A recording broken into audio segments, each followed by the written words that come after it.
এই কন্ট্রোভার্সি জনারের একজন স্বঘোষিত খুব উচ্চপদস্থ ব্যক্তি আছেন, তার কমিউনিটি পোস্ট দেখলাম। হ্যাঁ, মানে যাকে আমরা ম্যাডাম বলে ডাকি, তার কমিউনিটি পোস্ট দেখলাম, অনেক কিছু তিনি লিখেছেন, ঠিক আছে। তার মধ্যে একটা কথা, সেটা হচ্ছে যে অন্যের পরিবারে কেচ্ছা কেলেঙ্কারি বিক্রি করে ভিডিও। প্রথমত, কন্ট্রোভার্সি ক্রিয়েটাররা সেই সমস্ত ভ্লগারদেরকে নিয়ে ভিডিও করে যারা নিজেদের পরিবারের কেচ্ছা কেলেঙ্কারি পাবলিকালি তুলে ধরে। এই ইউটিউব ভ্লগিং জনারে এমন অনেক ভ্লগার আছে যাদের সংসারে অশান্তি ঝামেলা প্রত্যেকটা পরিবারে কম বেশি থাকে, কিন্তু এমন অনেক ভ্লগার আছে যারা কিন্তু তাদের কোনো রকম মানে জীবনের কোনো রকম কন্ট্রোভার্সিয়াল কিছু এই ভিডিওতে তুলে ধরে না। তারা তাদের নর্মাল লাইফস্টাইল দেখায় এবং সেটাই অডিয়েন্সরা দেখে। তারা কোনো রকম কন্ট্রোভার্সি ছুঁড়েও দেয় না। তাই তাদেরকে নিয়ে কিন্তু আজ পর্যন্ত কোনো দিন কোনো রকম কন্ট্রোভার্সি হয়নি, না কেউ চেষ্টাও করেছে তাদেরকে নিয়ে কন্ট্রোভার্সি করার। তাহলে কন্ট্রোভার্সি তাদেরকে নিয়েই হয়েছে এবং হবেও ভবিষ্যতে, যারা কন্ট্রোভার্সি ভিডিওতে ছুড়ে দেবে। যারা চায় কন্ট্রোভার্সি হোক তাদেরকে নিয়েই কন্ট্রোভার্সি হয়। আপনার ক্লায়েন্ট সেও চায় তাকে নিয়ে কন্ট্রোভার্সি হোক, যেন না থামে, কিন্তু সে চায় তাকে নিয়ে পজিটিভ ওয়েতে কন্ট্রোভার্সি হোক। আজকে নেগেটিভ ওয়েতে কন্ট্রোভার্সি হচ্ছে বলে না আপনার ক্লায়েন্ট সেটা নিতে পারছে, না আপনি সেটাকে কোনোভাবে টলারেট করতে পারছেন, কারণ সে আপনার ক্লায়েন্ট। এবার আসি আর একটা কথা। আপনি কিছুদিন আগে আপনার একটা লাইভে বলেছেন যে আপনি ফেমিনিস্ট। যেখানে মেয়েদের প্রতি অন্যায় করা হয় সেখানে আপনি রুখে দাঁড়ান না। এখানে ডেফিনেটলি অবজেকশন আছে। সেটা হচ্ছে আপনার ক্লায়েন্টের যে ওয়াইফ, মোটমাট আপনার ক্লায়েন্টের অপোনেন্ট বলা যেতে পারে, সেই ওয়াইফ বা সেই মেয়েটি এখন যে ফ্ল্যাটে ভাড়া আছে তার আগে একটা 2 BHK ফ্ল্যাট সে ভাড়া নিয়েছিল। সেখানে তাকে কোনোভাবেই টিকতে দেওয়া হয়নি। তার পরিবেশটাকে রীতিমতো ইনসিকিওর বানিয়ে দেওয়া হয়েছিল এবং যে বা যারা তার পরিবেশটাকে ইনসিকিওর বানিয়েছিল, দিনের পর দিন তাকে হ্যারাস করেছিল, আপনি তাদেরকে বাহবা দিয়েছেন। আপনি রীতিমতো তাদেরকে প্রেজ করেছেন আপনার লাইভে। তখন কেন তাহলে আপনি একটা মেয়ের হয়ে রুখে দাঁড়াননি? তখন কেন বলেননি যে না, এটা করা উচিত না? আফটারঅল সে একটা মেয়ে, তার অনেক কিছু মানে জড়িয়ে থাকে। একটা মেয়ের বাসস্থান যখন এভাবে কেউ পাবলিকালি তুলে ধরে, তার পরিবেশটাকে যখন ইনসিকিওর করে দেয়, অনেক দুর্ঘটনা ঘটতেই পারে। সেটা আমরা সবাই জানি, আপনিও জানেন। তাহলে সেই দিক দিয়ে তখন আপনার নিশ্চয়ই বারণ করা উচিত ছিল। তখন আপনি বারণ করেননি, তখন আপনি রীতিমতো মজা নিয়েছেন। আচ্ছা, এবার আসি আর একটা কথা। সেটা হচ্ছে কন্ট্রোভার্সি জনারে কে কী ভিডিও বানাবে। প্রথমত ইউটিউবে কে কী ভিডিও বানাবে, তার আগেও আপনি একটা কমিউনিটি পোস্ট দিয়েছেন। প্রথমত এই পুরো গোটা ইউটিউবে কে কী ভিডিও দেবে কি দেবে না সেটা সম্পূর্ণ সেই ক্রিয়েটারের পার্সোনাল ব্যাপার। এবার আসি যারা কিনা রীতিমতো এই অর্ধউলঙ্গ হয়ে বা ক্লিভেজ দেখিয়ে ভিডিও করে। এই ভিডিওগুলো মানে অ্যাকচুয়ালি ছাপড়ি টাইপের ভিডিও। সেইখানে ইনিশিয়ালি ভিড় হয়, ওই শুরুতেই সবাই সেটাকে নিয়ে মাতামাতি করে, তারপর আস্তে আস্তে মানুষ সেটা ভুলে যায়। তারপর এক শ্রেণীর মানুষ সেটাকে আর পাত্তাই দেয় না। তাদের আশেপাশে যদি এই বিষয়বস্তুগুলো নিয়ে আলোচনা হয়ও, তারা আর কমেন্ট পাস করার প্রয়োজন মনে করে না, কারণ তাদের কাছে সেটা সময় নষ্ট সমান।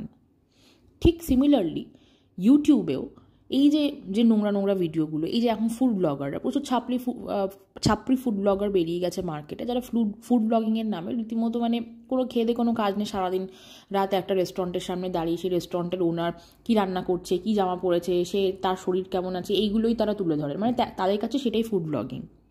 তাদের আজকে ভিউজ হচ্ছে, তাদের কয়েক মাস পর আর তাদের ভিউজ হবে না, কারণ মানুষ বুঝে যাবে যে এর চ্যানেল বা এর পেজ থেকে কোনো রকম কোনো বেনিফিশিয়াল কন্টেন্ট পাওয়া যায় না। তো বিষয়টা হচ্ছে যে কোনো এই নোংরা জিনিস একটা সময় পর খুব ওঠে, তারপরে যারা ওঠায় তারাই আবার সেটাকে নামিয়ে নিয়ে আসে। এবার আর একটা ব্যাপার হচ্ছে, আমার মনে হয় না ইউটিউব মানে এখনো অবধি আমি নিউজে দেখিনি যে ইউটিউব মনে হয় না কোনো হিউম্যান রাইটস অ্যাক্টিভিস্টকে হায়ার করেছে টু ডিসাইড যে ইউটিউবে কোন কন্টেন্ট ক্রিয়েটার কী ভিডিও বানাবে। ব্যাপারটা হচ্ছে যে এই যে আপনি বলেছেন ঘাস দিয়ে বেগুনি বানানো, ভিউয়াররা এতটাও বোকা না, তারা খুব ভালো করে জানে কোন রকমের কন্টেন্ট দেখে সেটা তারা নিজেদের লাইফের ওপর অ্যাপ্লাই করবে এবং কোন ধরনের কন্টেন্টটা ইজ জাস্ট ফর এন্টারটেনমেন্ট, সেটা তারা নিজেদের জীবনের সাথে মানে জীবনের ওপর কোনোদিনই সেটাকে অ্যাপ্লাই করবে না। যেমন ধরুন এই ঘাস দিয়ে বেগুনি বানানোর কথাই বলছি, আমি দেখিনি এখন অবধি ইউটিউবে কোথাও ঘাস দিয়ে বেগুনি বানানোর ভিডিও, যদি থেকে থাকে থাকতেই পারে, আজকাল ইউটিউবে এরকম প্রচুর কন্টেন্ট আছে। বিয়ার দিয়ে চিকেন কষা বানাচ্ছে, তারপরে মানে যত রাজ্যের হাবিজাবি জিনিসপত্র, কোকাকোলা দিয়ে চিকেন বানাচ্ছে, গোলাপ ফুল দিয়ে চা বানাচ্ছে, তেলাপিয়া মাছের লেজা দিয়ে চা বানাচ্ছে, মানে যত রকমের ভুলভাল জিনিস দেখিয়ে মানে আর কি ভিউজ কামানো যায়। তো এবার অডিয়েন্সরা খুব ভালো করে জানে যে এইগুলো বাস্তবে কোনোদিনই সম্ভব না, মানে তেলাপিয়া মাছের লেজা বা মাছ দিয়ে কোনোদিন কেউ চা ফুটিয়ে খাবেই না, কেউ চেষ্টাই করবে না, that is only for entertainment, আর মানুষ মজার ছলেই সেগুলো দেখছে।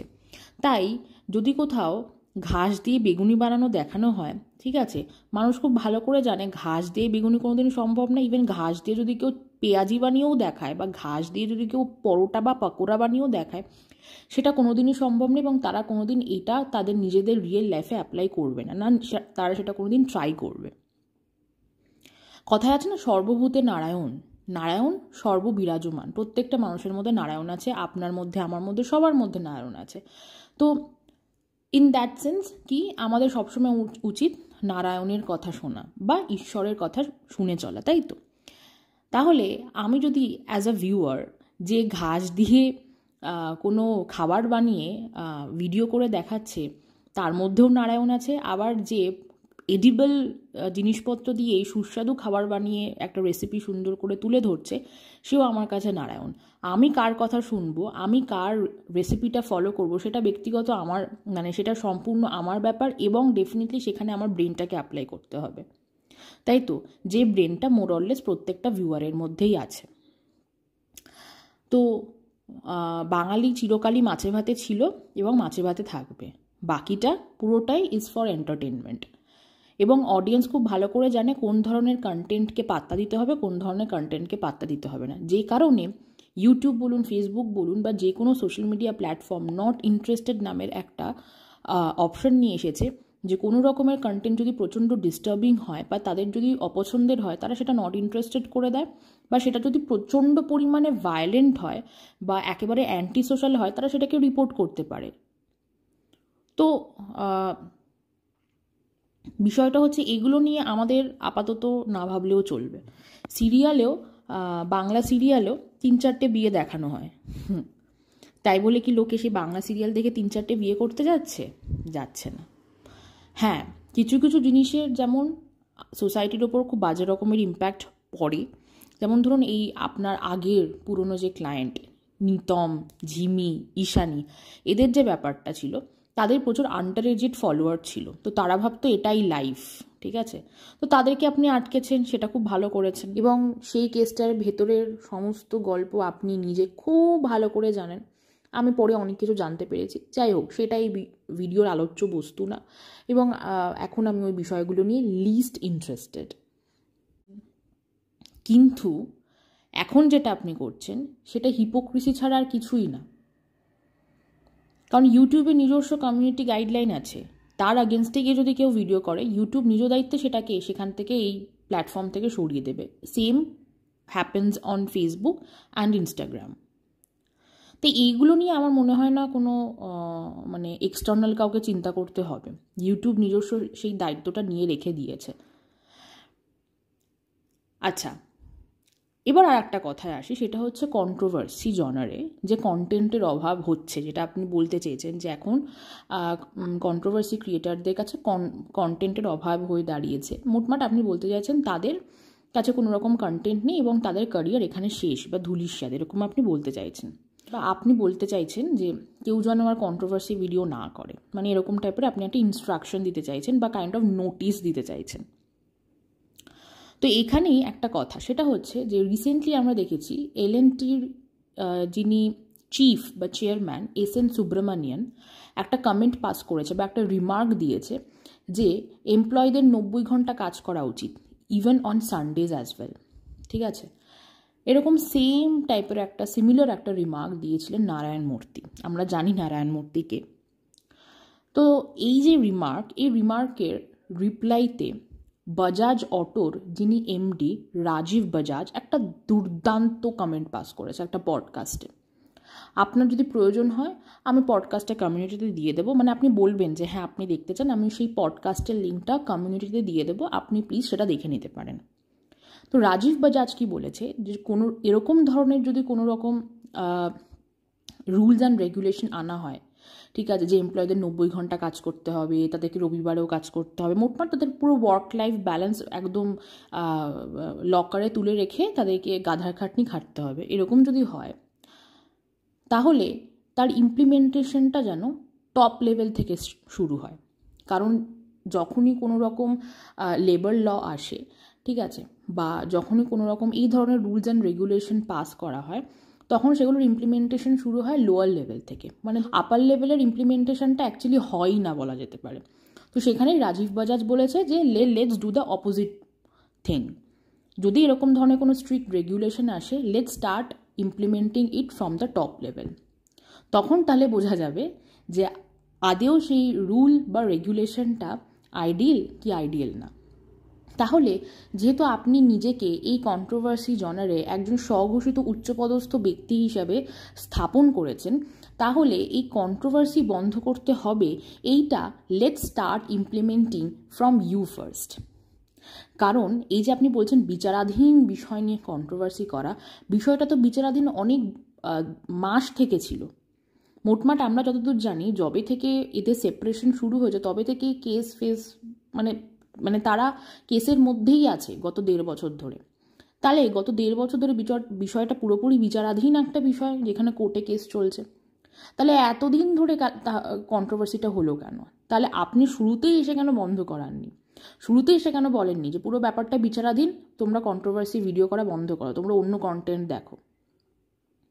আজকে এসে আপনি বলছেন, এবং কেন বলছেন আমরা সবাই জানি, আমি আগেও বলে দিয়েছি, কারণ আপনার কন্টেন্ট আপনার ক্লায়েন্টের দিকে আঙুল উঠছে তাই। হ্যাঁ, তো বিষয়টা হচ্ছে যে জোর জুলুম করে মানুষকে থ্রেট দিয়ে বেশি দিন চলে না, বিষয়টা খুব একটা লং টার্ম না এবং সাস্টেনেবল না। আমার মনে হয় যে বাদবাকি কন্ট্রোভার্সি ক্রিয়েটারদেরকে যেমন আপনি সাজেস্ট করছেন যে তাদের কি করা উচিত, তাদের কেমন ধরনের ভিডিও বানানো উচিত, সেটা মনে হয় আগে আপনি নিজের দিক দিয়ে মানে নিজেকে দিয়ে ইমপ্লিমেন্ট করা শুরু করুন। এবং এই যে চ্যারিটিটা আপনি করছেন, সেই চ্যারিটিটা মনে হয় আপনার আশেপাশের বা আপনার সাকরেতদের ওপরও অ্যাপ্লাই করাটা আপনার প্রথমে প্রয়োজন। বিকজ কথাতেই আছে চ্যারিটি বিগিনস অ্যাট হোম। আপনার সাকরেতরা, এই যে আপনি ফেমিনিস্ট বলছেন নিজেকে, মানে সত্যি ভাবতে অবাক লাগছে, আপনি ফেমিনিস্ট হয়েছেন কিন্তু আপনারই অ্যাসিস্ট্যান্টরা একজন মাকে কটাক্ষ করছে কেন সে কন্যা সন্তানের মা, তার তো উচিত ছিল পুত্র সন্তানের মা হওয়া। ক্লিপিংটা আছে, আমার কাছে আছে, যার মেয়েকে নিয়ে বলা হয়েছে তার কাছেও ক্লিপিংটা আছে। শুধু তাই নয়, তারা দিনের পর দিন মহিলাদেরকে অকথ্য ভাষায় গালিগালাজ করে, অকথ্য ভাষায়। আপনি যে লাইভে যেদিন বললেন যে তারা নাকি গালাগালি দেওয়া কমিয়ে দিয়েছে, তারা অনেক শুধরে গেছে, কিছুক্ষণ পরেই তারা আপনার লাইভে উঠে গালাগালি দেওয়া আরম্ভ করে দিয়েছে। তাহলে আপনার ঘরকে শাসন করতে পারছেন না, তাহলে আমি বলবো তো আগে আপনি আপনার ঘরকে ঠিক করে শাসন করুন, তারপর তো এসে আপনি পরকে শাসন করবেন, তাই না? অ্যাকচুয়ালি যে ঘটনাটা এখন ঘটছে সেটা প্রচণ্ড ফানি এবং হিপোক্রিসি, আর কিছুই না। আমার মনে হয় না এটা কারো সিরিয়াসলি নেওয়ার প্রয়োজন আছে। This is just part of entertainment and nothing else.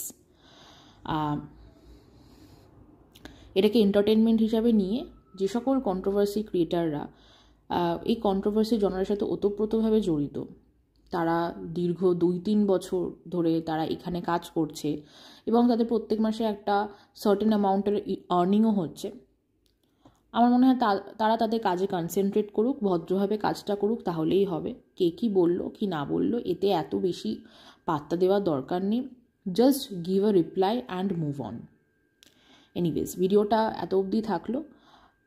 আমার কথাগুলো মানে আমি ঠিক বললাম না ভুল বললাম অবশ্যই আমাকে কমেন্ট করে জানাবেন। আর হ্যাঁ, আর একটা ক্ল্যারিফিকেশন, আমি কিন্তু মামাই নই। অনেকেই ভাবছে আমি হয়তো মামাই বা এটা মামাইয়ের ভিডিও। না, আমি মামাই নই, আমার নাম বৈশাখী। মামাইয়ের আলাদা চ্যানেল আছে ভিকুর মুখোশ, সেই চ্যানেলটা আপনারা ভিজিট করতে পারেন, সেখানেও এখন ভিডিও দিচ্ছে। ঠিক আছে, আমি সম্পূর্ণ ভিন্ন একজন মানুষ বা একজন ব্যক্তি। এনিওয়েজ, ভিডিওটা এখানেই এন্ড করছি। Thank you.